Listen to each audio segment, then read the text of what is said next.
What is the freedom?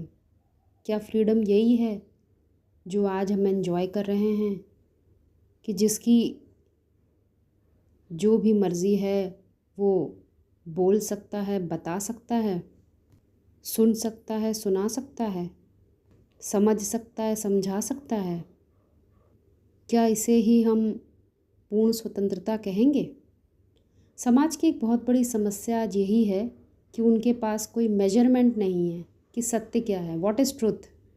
आज freedom to express your opinion ने इंसान की सोच को एक ऐसा प्लेटफॉर्म दे दिया है जिससे वह खुले तौर पर जो भी सोचता है, जो भी करना चाहता है, वो उसको एक्सप्रेस कर सकता है।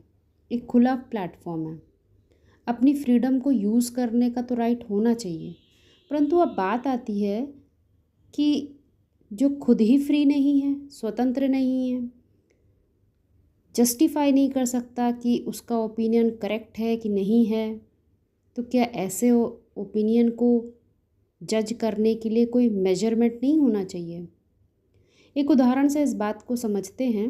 एक पंछी है जो पिंजड़े में बंद है। वो अनेकों छोटे छोटे पंछी जो अभी अंडे से बाहर आए हैं उनको ट्रेन करने की कोशिश करता है कि तुम भी उड़ो, तुम देखो आसमान में कितनी ऊंचाई माप सकते हो। उनको प्रैक्टिस कराए, उनको ट्रेन करे। तो ये बात कुछ लॉजिकल नहीं बैठती। वह पंछी तो खुद ही स्वतंत्र नहीं है, तो वह स्वतंत्रता के लिए क्या ओपिनियन देगा? बात यह है कि आज हम मानव अपनी स्वतंत्रता की वास्तविक परिभाषा को जान नहीं रहा है। स्वतंत्रता यदि यही होती कि हम जहाँ हैं, जिस भी स्टेट ऑफ माइंड में हैं, वहाँ से अपने ओपिनियन देने शुरू कर दें, तो परफेक्ट ओपिनियन क्या है, परफेक्ट ट्रुथ क्या है, ये हम कभी डिसाइड नहीं कर सकते। इसके लिए हमें अपनी ओरिजिनलिटी को जानना होगा, क्योंकि हम वास्तव में मात्र देह नहीं हैं, देह से ऊपर आत्मा भी है। हमारे मन बुद्धि की शक्ति है जो काम करती है, जिसको चित्त शक्ति कहते हैं। हम चैतन्य हैं, कोई जड़ शरीर नहीं है। स्वतंत्रता की मूल परिभाषा तो सुख और शांति ही है। जहाँ शांति है वहाँ सुख भी हो सकता है, परंतु जहाँ शांति नहीं है वहाँ सुख होना संभव नहीं है। सुख सिर्फ मैटेरियलिस्टिक थिंग्स के आधार पर डिफाइन नहीं किया जा सकता। एक होता है क्षणिक सुख और एक होता है आनंद।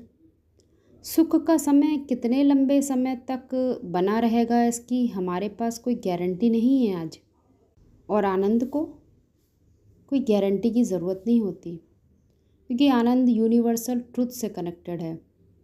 हर बात जो हम सोचते हैं, समझते हैं, उसके मेजरमेंट के लिए किसी के ओपिनियन की आवश्यकता नहीं होगी।